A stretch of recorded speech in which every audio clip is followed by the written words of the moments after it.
Game 5 between Epsilon and Team Kaliber is about to begin. Warhawk Search and Destroy going to be the map. And the last search between these two guys, Epsilon fell 3-6. Yep. How are they going to bounce back, Benson? Well, they have the momentum coming from that last game. 179 to 151 was the overall score. So they really did look very, very dominant in that. However, as you said, last Search and Destroy, they did fall. But they went back and forth around a piece for almost 6 rounds until TK really asserted that dominance. All right, Benson, I'm putting you on the spot. Oh, don't do it. Who is winning this map? I'm saying Epsilon going to take it. How confident are you? I'm about 66.6% confident. All right, that's pretty confident. Are you willing to make a bet on that? Oh my God, how did I know this was coming? You know, yeah, all right. Okay. I'll bet. So I'm going with Kaliber. You got, well, of course, you always, loser of the always bet, have to go. loser of the bet buys dinner. Really? Yes.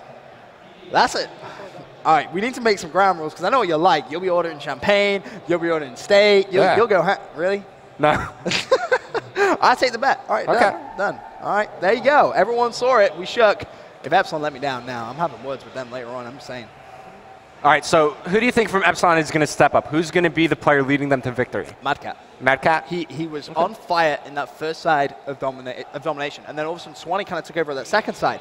But you know, when those two just sync at the same time, they're so dominant, and that is something that I really think now, going into Search and Destroy, the timing should be right. They should both sort of heat up at the same time. You see them just high-fiving each other. Shane as well, watch out for him. He actually had a very solid Search and Destroy game last time, and that's something that he kind of struggled a little bit with in Black Ops 2. So it's nice to see him being on top of his Search and Destroy game on Call of Duty Ghosts. So now I think you've forgotten that Team Kaliber, they have Neslo, they have Sharp. I haven't forgotten at all. Neslo is a fantastic Search and Destroy player. Sharp as well. You can't take anything away from him. But I just think Epsilon are going to have the momentum. I don't know why. I just think they're going to really catch TK out. I think that's going to be the game sale. Jumping right to the action, Neslo is the player on your screen. Overkill immediately coming into play, looking for the first pick near bottom bakery. As you're looking on the minimap, well, nobody there for Epsilon. They have a pretty good defensive setup. They might be a little bit light at B, and it looks like that's where Team Kaliber might wind up pushing. Well, TK have theory with that bomb right at the back of the B bomb site.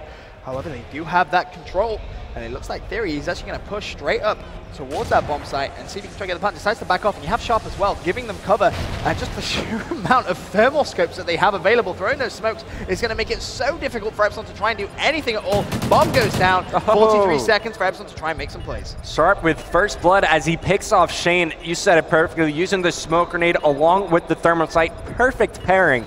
Being able to see your enemy through smoke, spots another one over near the middle alley, but Gunjar was taken out by Mad Cat. Time in favor of Team Kaliber, as all they have to do is hold on for a couple more seconds, and round one will go to them, but Sharp falls. It's up to Theory and Neslo. Well, Theory and Neslo both up. Epsilon have got complete control over on this B bomb site. Now it's going to be all down to Neslo. He's in a 1 versus 3. Has to play damage this way. He tried to leave. He goes for the bomb, but no! I don't think he got the kill. He didn't. No. And that bomb is going to be defused. Such a heads-up play from Neslo there. If that had worked, that would have been one of the best plays I think he's ever pulled it off in his career of Call of Duty, but unfortunately, it just wasn't to be. And half a second more, one more shot on that bomb diffuser, he gets the kill.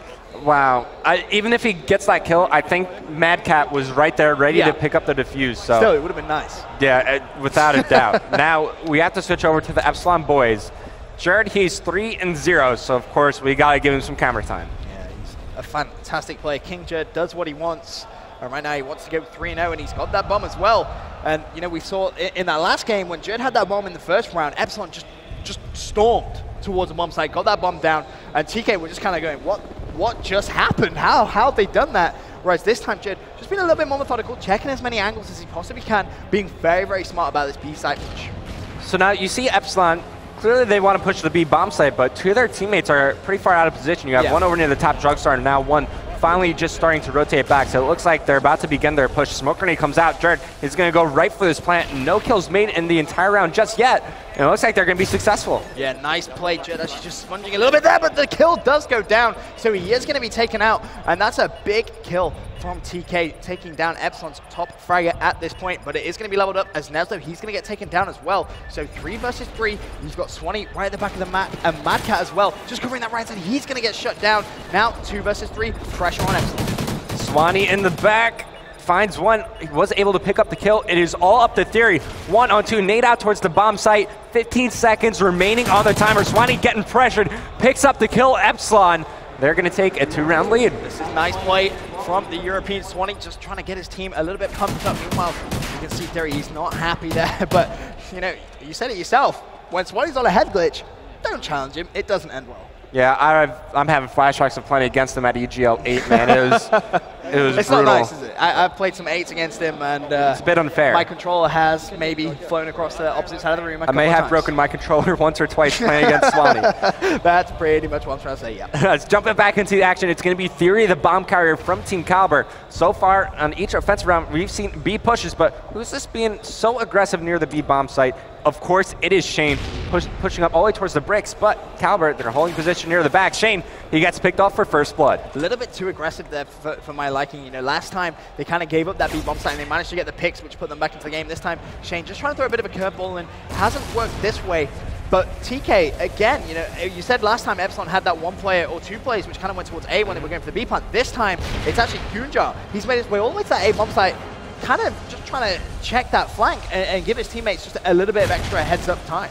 Smoke grenades go out, which means Team Kaliber, they're going for the bomb plant Theory right next to that one. Sharp, get him some cover fire. Don't think he was able to pick up that kill. The player's still alive on the mini-map over near the middle alley. Also 1 near the water tower and 1 rotating back from the A bomb site. Shots getting fired. Gunjar trying to make a play happen near the top of the street. There's a player right behind him, but he might find 2 kills here. There's one in the middle alley looking for another one over near the water tower. 1 coming behind him. 1-for-1 trade as it's all up to Madcat and Jerd. 2 very, very strong plays left alive for Epsilon. However, Jerd is going to get taken down. Now it's down to Madcat. He's going to go down as well. And TK getting a very, very crucial round on the board there. They could not allow Epsilon to go 3-0 in the lead because, you know, that's just a momentum destroyer for TK. They look at that scoreboard, they see 3-0.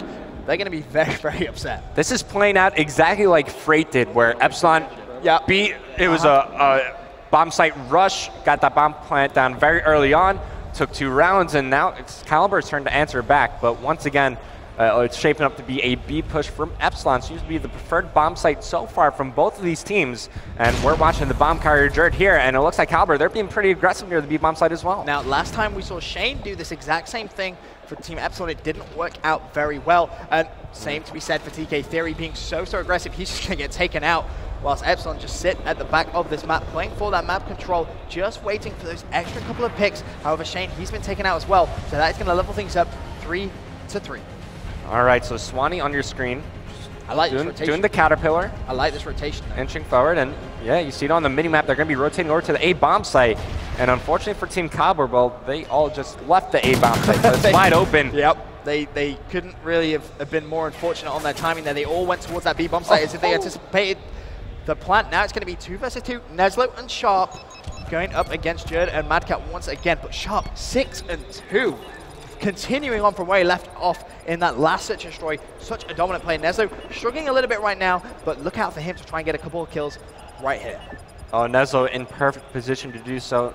Both of the players for Epsilon right around the corner. Neslo, if he checks left, but he's just waiting for Sharp to get in position. You see him moving on the top side of the mini-map. Shots going down. Sharp finds one. It is all up to Jerd. A 1-on-2. 20 seconds remaining on the bomb timer. There goes Sharp, but we know Neslo, he was right around the corner, still is. They're going to meet up here, and Jerd picks up the kill. Epsilon increase their lead back to 2. They're going to take a 3-1 lead. That's such a big round for Epsilon. That Look keeps at his face. In the lead. He's emotionless. I tell you right now, it's King Jerd. He just does what he wants. He will not show a single bit of emotion. He's just here to play and play at his best. Meanwhile, Shane sat next to him. He's trying to get his team so excited. He's like, yeah, boy, we just took the lead. Jerd's like, all right. I just killed them. I just got myself 2 kills. So good. Don't worry about it, guys. I got this. All right, so we're going to watch Epsilon on defense now. Jerd was coached to 1v2, so we're going to be watching the king himself. Looks like he wants to help out Shane over near the B bomb site. And it's shaping up to be exactly where, actually, Team Kaliber, they're just hanging back for the time being, but it looks like that's their plan to push. Jerd taking fire at the start of this round, forced to back down. as he's pinned back over near the loading bay. Smoke grenade comes out. Gonna try to give him some cover so he can retreat. And you have to give Epsilon credit in that last round of that rotation. And you know, I'm looking now for TK to maybe do a similar thing. Shane has gone down there, so that is actually going to open up that B bomb site just a little bit. There's only going to be one more player in the form of Jerd. Theory, he's trying to get some shots down, and Jerd is just sat in that corner. He knows if he moves, he's dead. Guys, I need some help. Yeah, guys, anyone? Just anyone at all? Yeah, there you go. He does get taken down. Unfortunate plays. Mad Cat's going to push in that bomb site. Shuts one down. Actually, he got the second as well. Really impressive play coming from Mad Cat. However, he is going to get taken down. Now it's going to be Swanee in a 1 versus 2. 35 seconds to try and get that defuse. Spots one near loading bay, but he's taking fire from the second player. And now Swanee, he's stuck in this corner. Going to be tough for him to move out. The player in loading bay, he doesn't have to do anything. His teammate is watching his cross. There you go. Swanee peeks out. Not much he could do there. Team Kaliber take that round. Nothing he could do. He's not going to be able to win that gunfight.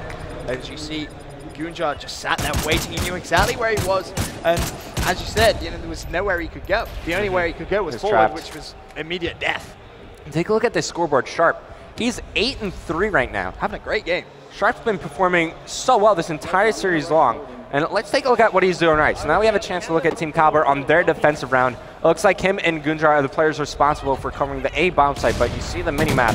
This is exactly where Epsilon are pushing. Yeah, Epsilon just trying to throw in a little bit of a curveball. They've gone B for the last couple of rounds, now deciding that the initial A push is going to be the smart thing to do.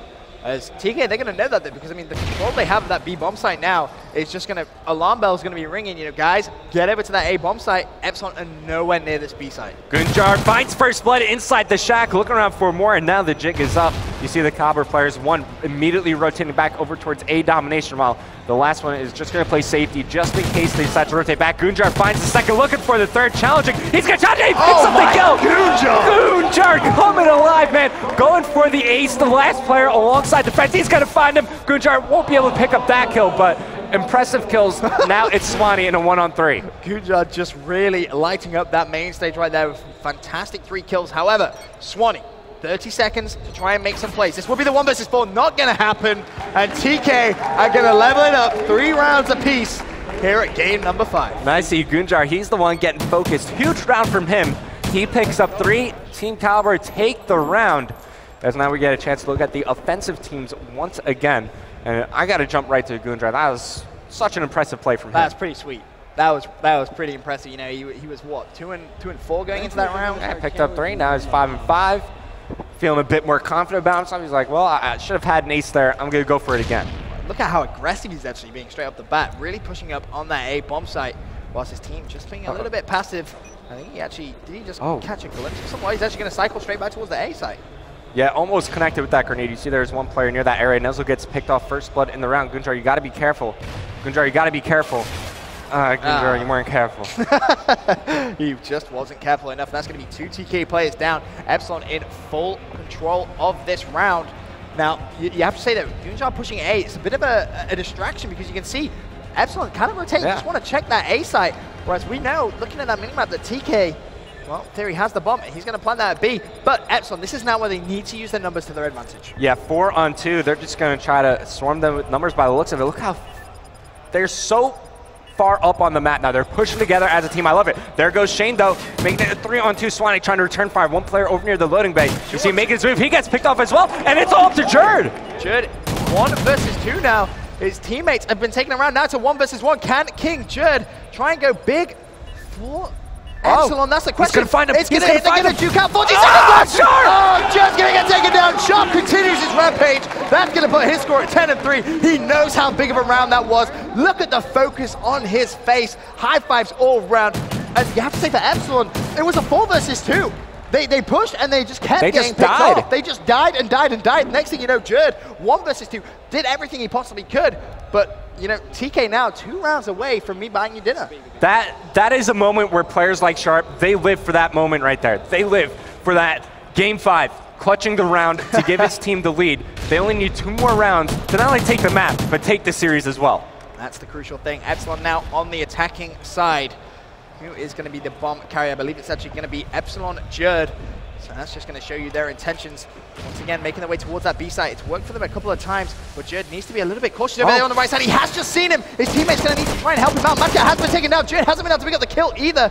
And I think he is still there. Jerd goes to the left-hand side. Another kill goes down. Nice plays coming from TK early on in this round. Swanee tries to cycle back over, pulls out the thermal. Is he going to be able to get the pick? It's not going to happen. Shots. You never see Swanee miss shots like that. Never. And he's in a 1-on-4, 40 seconds remaining. Team Kaliber looking very good here in round 8. It's looking like they may actually 6-3 Epsilon once again. And Swanee missing more shots on Theory. And a kill comes in from the side. He's nervous. He's shaking. Shaking, you nervous. 5 rounds to 3 now. As TK have just come into their element here on Search and Destroy once again. That dominance from Black Ops 2, man, it's definitely come back. This is exactly like Freight. Almost played to the T. It pretty much is. It's kind of crazy. All right, so now the pressure is on for Epsilon. Team Kaliber 1 round away from advancing to the next round. Theory, he's on top for the team. He has 4 bomb plants. Wow. That's some serious objective-based work that he's doing right there. All right, so Theory spots one over near the water tower, putting some shots. Shane gets picked off. It's all up, please. Mad Cat and Swanee. Actually, Swanee is dead. It's all to Mad Cat in a 1-on-4. I don't know if he can do it, man. He's in no man's land as well right now. All of his teammates went down. There's really not much Mad Cat can do in this situation, but he's going to give it his best shot, as you would expect. Jumps around the corner, sees one. Manages to shut down Gunjar. Now 1 versus 3. Pulls out the sniper rifle with the thermal. He's anticipating someone to be on that back Jeep head glitch. No one home for now, but time is ticking away. This is going to favor Team Kaliber. 30 seconds left, Revan. Oh, and he gets taken out. Team Kaliber. They're going to win their first matchup. You see them there on the main stage. They are pumped. Sharp, 10-3. Theory, 8-5 with 5 bomb plants as Team Kaliber defeat Epsilon 3-2. And you owe me dinner. Damn it, Meg, I owe you dinner. That's never good. We're going to Chipotle, man. It's okay. Chipotle's shut, so we're lucky on that. Tomorrow, but congratulations to Team Kaliber. They take the first match here at MLG Columbus. Impressive plays from the entire squad. Very, very impressive plays. You know, one area to work on and watch for TK is that domination. It hasn't been the best. Epsilon just kind of stumped them a little bit when it came to domination, but, you know, you have to give them massive credit. That Blitz played 19-11. All right, so European fans, don't be too disappointed yet. TCM, they are still alive. In fact, they're going to be on main stage for your next matchup. They're going up against FaZe. How do you think they're going to do? I would say out of TCM and Epsilon, a lot of Europeans would say that TCM right now are the sort of hotter of the 2 teams. Okay. So fair enough. I think Europe, you guys need to get behind TCM, show them some love, and try and just help them to that victory. All right, well, my player to watch in that series has to be Gunchi. In the meantime, while these players get set up on the main stage, we're going to commercial break. But when we come back, TCM versus FaZe, you don't want to miss this.